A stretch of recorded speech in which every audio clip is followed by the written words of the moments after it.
Thank you for this invitation to talk about another cohort roughly of similar size to UK Biobank, so following on from Naomi's presentation, but a cohort that was conceptualized and developed in a different time and maybe with different goals, but still I think was a really important resource for conducting research on the causes of cancer and other chronic diseases. So in my presentation, I'm going to talk a bit about EPIC and its background, its structure, and some historical context, and then I'm going to move forward and give some examples of some of the metabolomics work we've done at EPIC, because I know this is of interest. We've been working quite extensively with the biocrates platform, so I'm going to give some examples of some of the work we've done in EPIC on metabolomics, and then talk a bit about some of the challenges in EPIC and some of the future initiatives going forward. So EPIC really was more conceptualized at a time when there was a lot of interest in developing prospective cohorts, really with the view to understanding causes of cancer and other chronic diseases. So back in the 1980s, there was this idea that there was environmental causes of cancer, and various migration studies and also some early case control studies conducted in the 1970s and 1980s were really pointing towards the environment and possibly diet and lifestyle playing a role in the development of cancer. At that time, there were very few large-scale prospective studies around the world. Just showing here's the work of Don and Peter, which was published in the very early 80s, which they tried to apportion the causes of cancer with different population contributor risks, where they estimated that maybe between 20 and 50% of the population contributor risk of cancer could be attributed to diet. But at that time, that was very difficult to confirm because there was as I said, very few large-scale prospective studies. So this was very much an estimate. So these sorts of data were really quite influential in the establishment of various prospective studies from around the world, including EPIC, which I think was the first pan-European cohort set up with a view to really understanding the causes of cancer, and particularly the role of diet and lifestyle in cancer development. So we know that prospective studies can offer really tremendous potential for uncovering the causes of cancer and other chronic diseases. So where we recruit a large number of participants who are ostensibly healthy, we collect information from them, for example, diet, occupational exposures, and other anthropometry, other risk factors, as well as biological samples. And then we follow them over time. And during that period, they develop different diseases. And then we can look back and see what was it about their lifestyle, their exposures, and also their biology, which maybe predisposed them to developing cancer. And I think the availability of these large-scale prospective studies, such as UK Biobank, I think, and others now, coupled with some of the newer technologies which we have at our disposal, such as genomics, metabolomics, and proteomics, really offers really tremendous potential for uncovering novel causes of cancer. So the EPIC study was established back in the very early 1990s by Professor Elliot Ribley while he was at IARC, and where he brought together some existing sub-cohorts or small-scale cohorts, which were currently already established in various European countries, really with the aim of trying to capture variation across Europe in terms of diet and lifestyle, which existed at the time, and then try to relate that to variability in cancer rates across the different European countries. So the idea was to recruit a very large number of participants where we collected baseline information on diet, lifestyle, as well as biological samples, and then these would then be followed for subsequent decades for follow-up for different chronic diseases. So as I mentioned, EPIC really had very much a focus on nutrition and lifestyle. So a lot of emphasis was put on collecting very detailed dietary information as well as anthropometry and lifestyle. So EPIC comprises roughly around 500,000 volunteers, predominantly women from 10 European countries and across 23 clinical centres. So these range from the far north of Norway, Tromsø, Sweden, UK, Denmark, Germany, the Netherlands, and then France, and then southern European countries such as Spain, Italy, and Greece. And again, the idea was to really try to capture variability in diet and exposures across these different European countries. The participants were all aged 35 and above at recruitment, with a median age of 51. And they were recruited over a period really throughout the 1990s, from around 1991, 1992 through to 1999. Overall, the participants were recruited from the general population, apart from in France and also in the Utrecht Centre in the Netherlands, where they were recruited from. Cohort teachers in France and in Utrecht, a breast cancer screening programme. And follow-up for cancer incidence and vital status is being conducted through linkage with various national registries and databases, apart from several centres where it's done actively.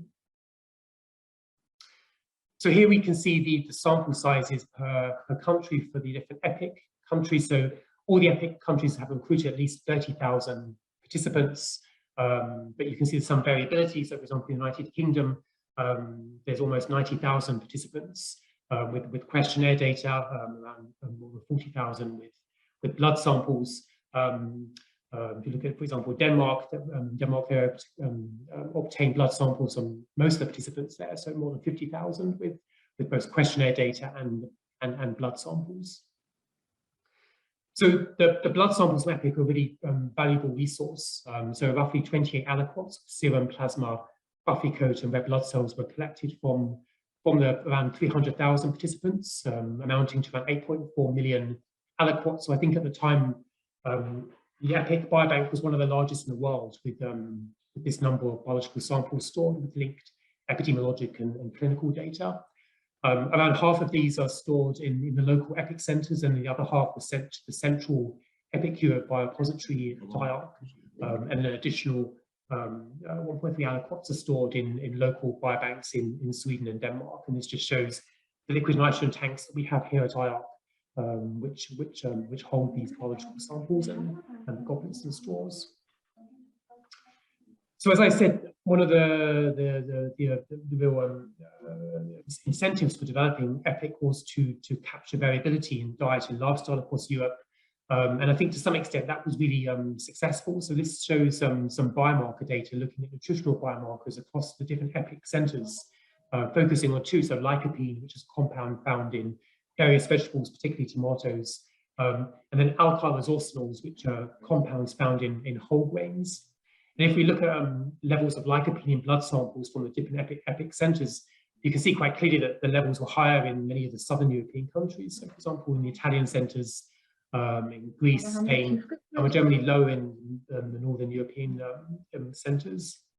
Whereas conversely, if you look at alkyl resorcinols, levels are much higher in the northern European countries, where they tend to eat bread and whole grains, which contain these compounds, compared to the southern European countries. So this was really quite clear biological evidence. There was variability across the EPIC centres. The questionnaire data that the participants also provided also quite clearly demonstrates that in these plots, which I quite like to show, shows the skew towards different dietary elements across the different European countries. So this yellow line is a kind of average across the EPIC centres, and you can see for both men and women how different food types of food are more commonly consumed in different countries. So you can see here in Greece, compared to the average EPIC participant, there was a higher consumption of legumes, vegetables, and vegetable oils. And if we look at Germany, it's slightly different. You can see there's a higher consumption of fruit and vegetable juices, butter, coffee, and processed meat. And if you look at the UK, quite interestingly, you can see there's a skew towards drinking tea. So they felt that they got this right, that they could capture that British people tend to drink more tea than other Europeans. In addition to this variability in diet, obviously there's genetic variation across Europe. This is a principal component plot from GWAS data generated among a large number of EPIC participants. And again, you can see, if you look at how close the different EPIC countries are to one another, you can quite see there's some degree of separation. So for example, for Spain here, Italy and Greece, compared to this cluster here, which is Germany, the United Kingdom, Netherlands, Denmark, and then yellow for Sweden. So you can see that as expected, the genetics really kind of tracks with geography.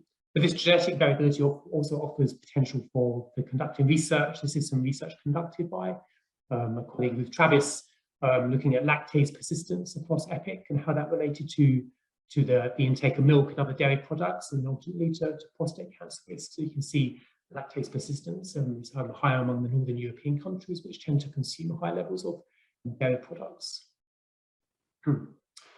So In terms of where we are now, so for EPIC, because of the large size of the cohort and the length of follow-up, we now have a very large number of incident cancers and other disease endpoints. So at the last round of centralized follow-up from the EPIC centers at IARC, we had almost 75,000 incident cancer cases, which have been accrued since the baseline measurements. We have around 58,000 deaths. But also in EPIC, there's been a lot of focus on other disease endpoints. So for example, the EPIC Interact sub-study, which had a focus on diabetes, EPIC Heart, EPIC CVD, which focus on cardiovascular diseases, but then also other disease endpoints now, Parkinson's disease, Alzheimer's disease, IBD, Crohn's disease, and also a focus on weight gain. So these numbers are from the last round of centralized follow-up, but we're actually now in the process of conducting a new round of centralization of follow-up data for cancer and deaths at IARC. So it's anticipated this number will increase quite substantially, and it's quite likely that in the next round of follow-up we'll have substantially more than 100,000 incident cancers across the cohort. If you look at the different cancer types, you can see by far the most common, as expected, will be breast cancer, given that 2/3 of the cohort are women, where we have more than 15,000 incident cases. But you can also see for other common cancers, for colorectal, prostate, lung cancer, we will have between 6,000 and 9,000 incident cases. Even for less common cancers, for example, thyroid, liver, ovarian cancer, we have now more than 1,000 incident cases which have accrued across the cohort. So these substantial numbers of incident cases of less common cancers really opens up possibilities for studying the causes of these less common tumors. But even with the more common cancers, we can perform, for example, detailed subsite analyses. We're also trying to integrate tumor mutation profiles and molecular profiles for the tumors.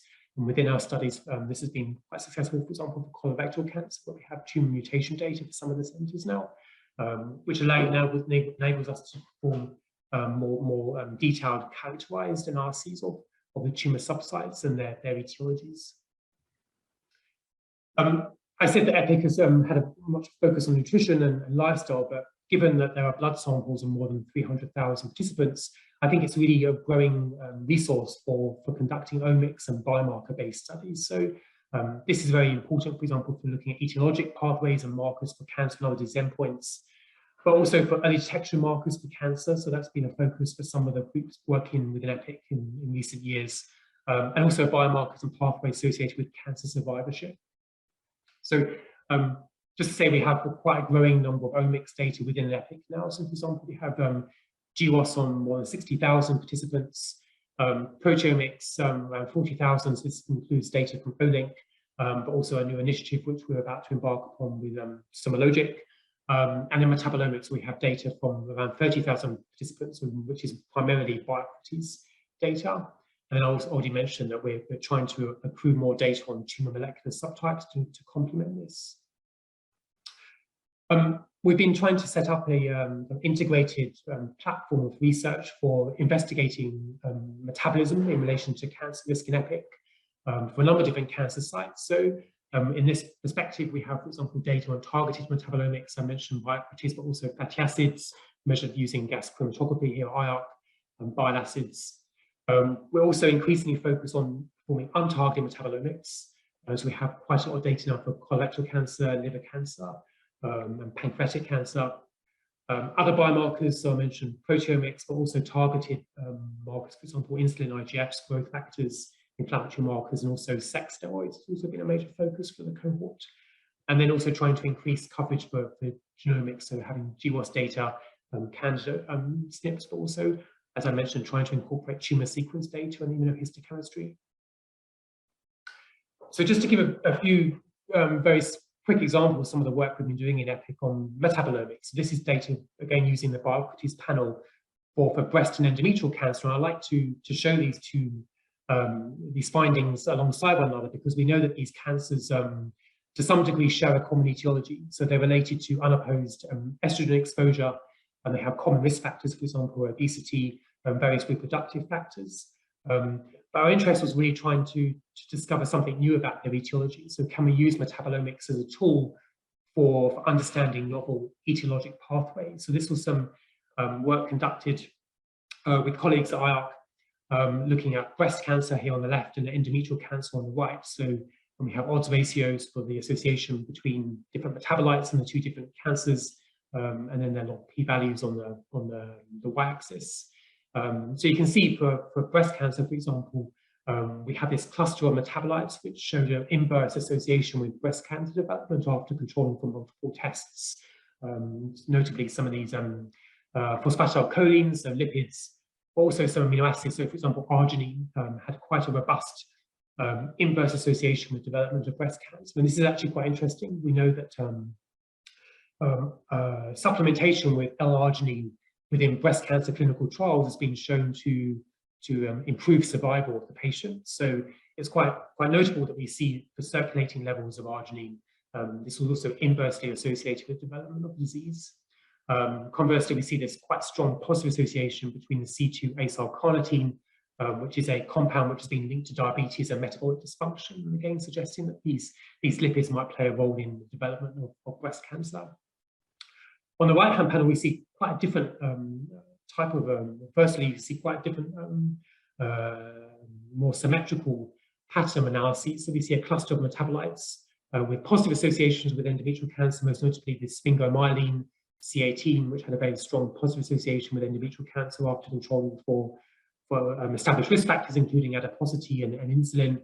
And then on the left, you can see these amino acids, which had a strong inverse association with endometrial cancer, so glycine, serine, and some other lipids. So what this really suggests is that maybe these metabolomics type approaches can pick up cancer-specific pathways, even for cancers which share some common risk factors. And we're actually now moving forward trying to validate these findings in other cohorts, and also trying to embark on some experimental approaches to understand potential causal relations between these markers and these two different cancers. Just to kind of follow on from whether metabolomics can also identify common and divergent pathways, my colleague Vivian Vialon was already in the Asian portion of this symposium earlier, presenting some of the work he's been leading on looking at shared metabolites across different cancers. So this is some work he's developed using a data shared lasso method, where he combines data from across EPIC for the different cancer studies we've been conducting, which are here on the left, and the metabolites here along the bottom axis, and then looking at common associations between metabolites on different cancers. And what you can see is that for some metabolites, they all share the same association with the different cancers which have been studied. So, for example, for glutamine, and also for some of these lipids, for example, this phosphatidylcholine, in general, all showing an inverse association with these different tumor types. For example, we look at a proline or this C10 acyl-carnitine, all showing positive associations, whereas there are other metabolites which were only associated with a specific cancer. So, for example, for colorectal cancer, we see this inverse association with histidine. So this really suggests that maybe metabolomics can help us identify common metabolic pathways which might be promoting the development of these cancers, but can also uncover specificity, that there could be certain specific metabolic pathways which might be driving the development of certain cancers. And we have 1 more minute. Okay, so I'm going to speed up a little bit. So I'm going to skip over some of these other examples where we've been using metabolomics for looking at metabolic signatures of lifestyle exposures, and also using metabolomics to identify biomarkers of exposure. So, for example, some work on alcohol, where we really showed that this new biomarker of alcohol is predictive of different cancers more strongly than self-reported questionnaire data. So just to kind of finish up with some of the challenges and future directions of EPIC. So enhancing the database as the cohort further matures, I think this is a really important aspect. So obviously EPIC is a kind of a maturing cohort. It's been around now for around 20 years. Most of the studies that have been conducted relied on a baseline blood measurement and collected by most centers. There's a lot of detailed dietary and lifestyle data which has been collected by other centers, which requires centralization within the IARC database, which is now ongoing. This is particularly important because we know that Europeans have changed in terms of lifestyle and diet in the last couple of decades. This is actually data from EPIC, looking at changes in healthy lifestyle index across the follow-up period with a mean change around 7 years. And you can see that some countries quite markedly had a worsening of the healthy lifestyle index. So, for example, UK, Netherlands, Germany, and Norway If we look at the follow-up data in EPIC, we can see that they become less healthy in the cohort. So we're really trying to incorporate some of these longitudinal measurements now into our analyses, because we know that people have changed and maybe the baseline measurements are not necessarily relevant for disease endpoints which are occurring now. We're also trying to embark upon new initiatives, so trying to get genomic data on more subjects and potentially other omics on a more cohort-wide level. We have some other initiatives looking where we're trying to combine data with other cohorts. For example, a new EU project we just got funded for identifying new causes of cancer across different cohorts in Europe. And also trying to maybe think about recording subjects. Also, some of the EPIC centers are embarking on generational studies where they're recruiting the children and offspring of the original participants. And just to finish, to say EPIC is open for collaboration. You can visit the EPIC website at IARC, and also send an email, and I'm very happy to share information on how to apply for access to the EPIC resources. And I'll just finish with acknowledgements of the EPIC centers, the participants, and the colleagues who've been generating some of the metabolomics data I just presented. So thank you for your attention. Yeah, thank you very much for sharing this, how EPIC started and now some recent results.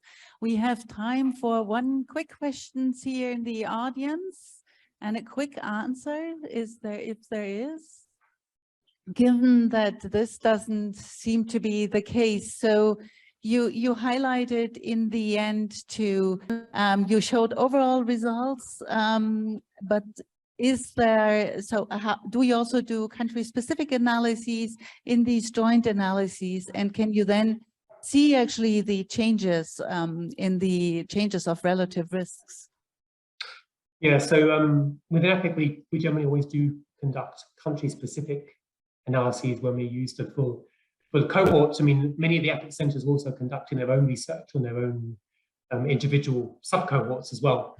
Yeah, I mean, we always try to include kind of country-specific type analyses, and we do see differences between some of the countries in terms of some of these associations, but generally that's not too marked. But we do see, as I showed, that countries differ in terms of how they've changed over the last 10 to 20 years. So the point I was trying to make is that really just relying on the baseline measurements of diet and lifestyle might not be sufficient to capture what's been happening more recently. So I think it's a real focus for us to try to incorporate some of these change data in our analyses going forward to make our findings more relevant for the future. Mm-hmm.